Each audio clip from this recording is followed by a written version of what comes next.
Hello investors. अगर मैं आपसे कहूँ कि फ्यूचर एंड ऑप्शंस की अपनी कोई वैल्यू नहीं होती तो क्या आप मानेंगे? जी हाँ, फ्यूचर एंड ऑप्शन की वैल्यू किसी और असिस्ट पर डिपेंड करती है, इसलिए इन्हें डेरिवेटिव्स कहा जाता है। तो आज हम कंप्लीट कोर्स जानेंगे कि डेरिवेटिव्स क्या होते हैं, डेरिवेटिव्स होते क्या हैं, अंडरलाइंग असिस्ट क्या होता है, ये कितने टाइप के होते हैं और डेरिवेटिव्स के यूजेस कहाँ कहाँ होते हैं। साथ में हम ये भी जानेंगे कि म्यूचुअल फंड और डेरिवेटिव्स में क्या डिफरेंस है, हम म्यूचुअल फंड में क्यों इन्वेस्ट करते हैं और इसमें F&O में डेरिवेटिव्स में क्यों इन्वेस्ट करते हैं। तो चलिए जानते हैं टॉपिक के बारे में हम डिटेल्स में थोड़ा। डेरिवेटिव्स अपने आप में ये खुद का एक वर्ड होता है। ऐसी फाइनेंशियल असिस्ट होती है जिसकी वैल्यू किसी दूसरे असिस्ट पर डिपेंड करती है, यानी कि इसकी खुद की अपनी कोई इंडिपेंडेंसी जो होती है वो वैल्यू नहीं होती है।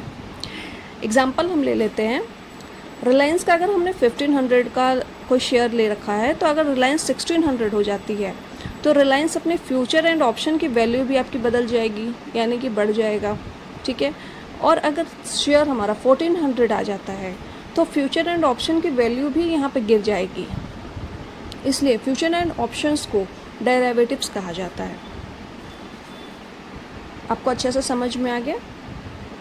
चलिए ठीक है, आगे बढ़ते हैं हम। कमेंट में प्लीज़ आप लोग बताते रहना कि ये टॉपिक आप लोग को समझ में आया कि नहीं आया। अब हम जानेंगे कि अंडरलाइंग असिस्ट क्या होता है।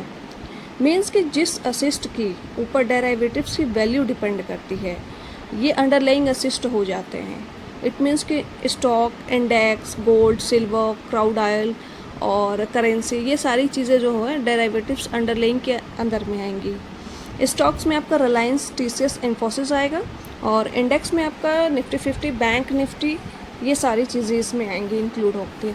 गोल्ड, सिल्वर, क्रूड ऑयल, ये सब आपका कमोडिटीज़ में आ जाएगा। और ये करेंसी जो है हमारी, ये भी आपके अंडरलाइंग असिस्ट में ही आएंगे। ये सारे जो है F&O के अंदर में आते हैं, यानी डेरिवेटिव्स इन सब के ऊपर बन सकता है। अब हम जानेंगे कि इसके टाइप्स क्या हैं। मेन ये 4 टाइप्स के होते हैं: future, options, forwards and swaps. हम मेन फ्यूचर एंड ऑप्शंस के बारे में जानते हैं, क्योंकि फ्यूचर एंड ऑप्शंस ही है जो हम किसी भी ब्रोकर ऐप के थ्रू हम लोग देख पाते हैं। जो फॉरवर्ड्स और स्वैप्स होते हैं उसके ज़्यादा डिटेल्स में लोगों को पता नहीं है, इसलिए वो लोग उसमें इन्वेस्ट नहीं करते हैं। फ्यूचर्स में आपको क्या होता है कि फ्यूचर्स डेट पर फिक्स्ड प्राइस पर हम बाई या सेल करते हैं, जो कि कॉन्ट्रैक्ट बेस पे होता है हमारा। ठीक है। अब ऑप्शंस के बारे में जान लेते हैं। बाई या सेल करने का होता है राइट, लेकिन ऑब्लिगेशन इसमें नहीं होती, यानी अपनी खुद की जिम्मेदारी नहीं होती है ऑप्शंस की, वो आप खुद करोगे। फॉरवर्ड्स के बारे में थोड़ा जान लेते हैं हम लोग। ऑप्शन एंड फ्यूचर के बारे में तो वीडियो में मैंने बना रखा है, वो तो आप लोग देखोगे तो और डिटेल्स में आपको समझ में आ जाएगी। फॉरवर्ड्स हमारा 3rd नंबर का है टाइप्स जो डेरिवेटिव्स का है। इसमें प्राइवेट एग्रीमेंट होता है बिटवीन 2 पार्टीज़ के बीच में, 2 पार्टीज़ के बीच में होगा। या एक्सचेंज पर ट्रेड नहीं होता है। यहाँ पे आप चाहोगे कि एक्सचेंज करके हम कोई ट्रेड ले ले, तो यहाँ पे ऐसा टाइप का नहीं होता है, केवल प्राइवेट एग्रीमेंट होता है 2 पार्टियों के बीच में। अब हम जानेंगे 4th नंबर है हमारा यहाँ पे स्वैप्स। ठीक है। इंटरेस्ट रेट या करेंसी एक्सचेंज के लिए यूज़ होता है ये। रिटेल इन्वेस्टर्स मोस्टली इसमें F&O को ही यूज़ करते हैं। स्वैप्स आपका यूज़ में ज़्यादा नहीं आता है, या पब्लिक को इतना पता नहीं है स्वैप्स के बारे में। अब हम जानेंगे कि डेरिवेटिव्स यूज़ क्यों करते हैं हम। तो फर्स्ट आपका है हेडिंग। हेडिंग में आपका आ जाएगा रिस्क प्रोटेक्शन। अगर किसी इन्वेस्टर्स को मार्केट गिराने का डर होता है या गिरने का डर होता है, तो वो डेरिवेटिव्स यूज़ करते हैं, वो अपना रिस्क पे काम करते हैं। इट मीन्स कि अगर आप म्यूचुअल फंड को लेते हो तो उसमें फ़ंड मैनेजर होता है जो ये डिसाइड करता है कि इसमें हमको इन्वेस्ट करना है कि नहीं करना है, इसमें प्रॉफिट होगा कि लॉस होगा। लेकिन इसमें जो होता है आपका खुद का मतलब नॉलेज काम करेगा कि आप खुद डिसाइड करोगे कि इसमें प्रॉफिट होगा कि लॉस होगा। सेकंड है हमारा स्पेकुलेशन।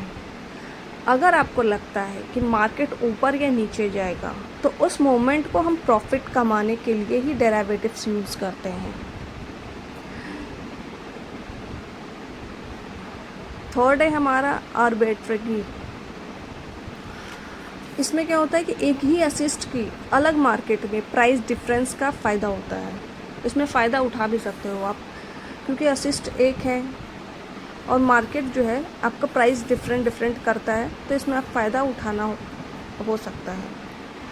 अब रियल लाइफ अगर हम एग्जांपल देखें तो मान लीजिए कि एक किसान है, उसे लगता है कि 3 महीने बाद गेहूं का प्राइस गिर जाएगा, तो वो आज ही क्या करेगा, एक फ्यूचर प्राइस फिक्स कर देगा। चाहे मार्केट के बाद में प्राइस ऊपर जाए या नीचे जाए, उसके कॉन्ट्रैक्ट पहले से ही डिसाइड होते हैं। तो इसी कॉन्ट्रैक्ट को फ्यूचर पे बेस माना जाता है और इसी बेस पे आपको जो है वो प्राइस जो है आपको मिलेगा। एग्जाम्पल जान लिया हमने, यूजेस जान लिए और हमने टाइप्स जान लिए। अब हम जानेंगे कि म्यूचुअल फंड और डेरिवेटिव्स में क्या डिफरेंस होते हैं। फर्स्ट, म्यूचुअल फंड जो होता है वो लॉन्ग टर्म इन्वेस्टमेंट के लिए होता है, बट कि इसमें डेरिवेटिव्स में क्या होता है हमारा कि शॉर्ट टर्म ट्रेडिंग के लिए हम यूज़ करते हैं। म्यूचुअल फंड में हम SIP कर सकते हैं, बट डेरिवेटिव्स में SIP नहीं होता है। म्यूचुअल फंड में रिस्क कंपैरेटिवली जो होता है वो कम होता है और डेरिवेटिव्स में रिस्क बहुत ज़्यादा होता है हमारा। म्यूचुअल फंड में अगर हम देखें तो फंड मैनेजर मैनेज करता है सारी चीज़ें, लेकिन डेरिवेटिव्स में क्या होता है, इसका जस्ट अपोजिट होता है। ट्रेडर जो होता है वो खुद डिसीजन लेता है कि ये प्रॉफिट होगा कि लॉस होगा, इसमें लगाना चाहिए कि नहीं लगाना चाहिए, ये ट्रेडर खुद डिसाइड करता है।